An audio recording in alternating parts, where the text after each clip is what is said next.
What are you doing, Rodney? Dan, I got something that'll scare you, baby.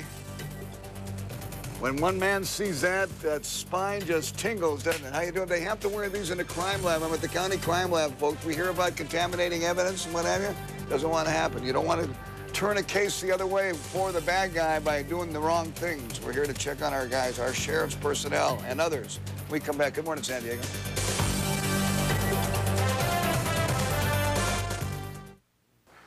All right, my man over here, Harris. Harris, let me ask you a question. Harris Kareem is his name. He's a very talented guy. Graduated top of his class. I checked up on you before. Yeah, I do that with background checks. Okay. Speaking of that, though, what do you do in the lab here? What does everybody do here? Well, I'm a forensic evidence technician. There's 5 of us that work in the county. We respond to crime scenes such as homicides, suicides, officer-involved shootings, sexual assaults, and death investigations. What we do there is we'll process the scene, photograph it, search for evidence, collect evidence, and then fingerprint stuff at the lab and both at the crime scene. What I'm doing now is just fingerprinting this firearm for fingerprints. Okay, and is it anything like the movies, the TV stuff? Not so much. That's Hollywood, so it's a little more glamorous than it really is. In other words, no glamour in your job, Harris. Get back to work now. My county tax dollars over here. Folks, I'll tell you, it's an interesting place. We'll be doing this, and we're going to go to the DNA lab right after this, too. So, for fun stuff today, be late for work and get educated on your tax dollars, doing a good job for them. Doing a little CSI. Good morning. Yeah, the real legit CSI type of work, my friends, not Hollywood. We're here at the County Crime Laboratory.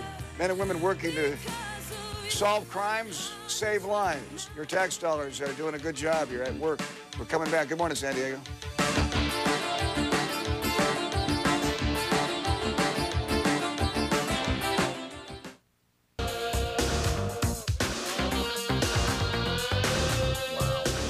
All right, welcome back. It is Friday. We're doing a little real-life crime scene investigations. Well, we're not, but Rod is. Well, we're living We like vicariously. to take credit for it, but, you know.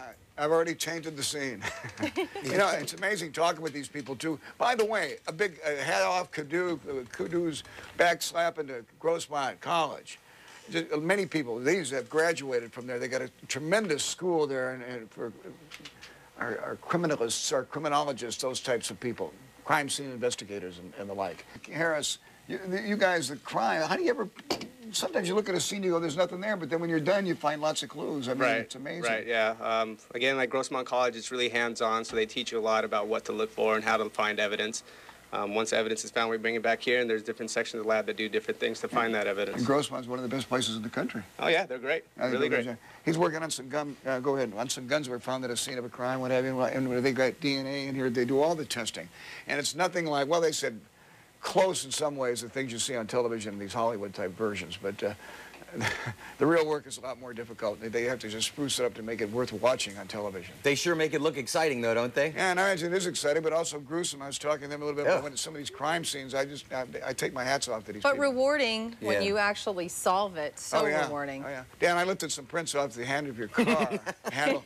And we're running them right now. There are some people that have been calling from Iowa, want to know, were you ever there on vacation back 2 years ago? He'll never tell. You know, he's got to consult his lawyer before he answers that question, Rod. So. Okay, we'll be back. We'll let you know what we hear. All right. How you doing, everybody? CSI, they call you watch the TV shows. It's nothing like the real work, the real hard work, the difficult work done by these technicians, if you want to call it that, these wonderful people. Many of them educated at Grossmont College. Yeah, we're talking about, when we come back, we're in the County Crime Lab right here. Claremont, good morning, San Diego. Also, before I leave you, it's going to be a weekend of golf. I know I'm going to go golf. I know you're going to go golfing. But before I go golfing, I always want to listen to one of my guys. And, of course, my guy today, Alan Ballone, has got the tip that you want to listen to as well. Proper shoulder turn. Go to a slope with your ball above the feet and just turn your shoulders instead of your shoulder dipping towards the ball. I got to get that right. I always do that wrong. Harris, you're not listening to me. I was getting my golf tip, but you're busy doing this. I know. Here we are in the crime lab. Harris, Karima here is looking over this pistol from a crime in the county, and they do such a wonderful job here. And like I said earlier, Dan, Bridget, many of these are educated here at Grossmont College. Yeah. All right, Rod Luck is live in Claremont this morning. Interesting stuff. Yes, he's at the county crime lab. Hey, Rod. Yeah, how you doing, everybody? Yeah, we watch the CSIs on television, and they got great ratings because they make it so wow. It's glamorous work, kinda. A lot more tedious and involved than you see on television. These guys will tell you right here. You see, looking over some firearms. Anthony, Maria, let's talk about this. So, this CSI craze now. Hollywood's got everybody watching television.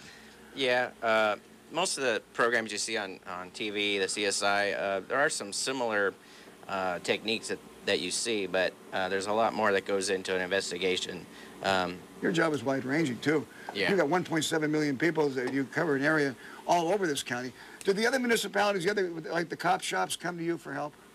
Yeah, we have to cover 4,200 square miles, and we have 5 evidence technicians that have to respond to crime scenes. San Diego Police has their own. San Diego PD has their own lab, and then we have to cover everything else in the county, with the exception of the PD. Wow. And you just got a beep here a little while ago. There's been a homicide. There's been a homicide, and you're waiting now to, Richard, that maybe you might have to go out there in a few minutes. Yes, maybe.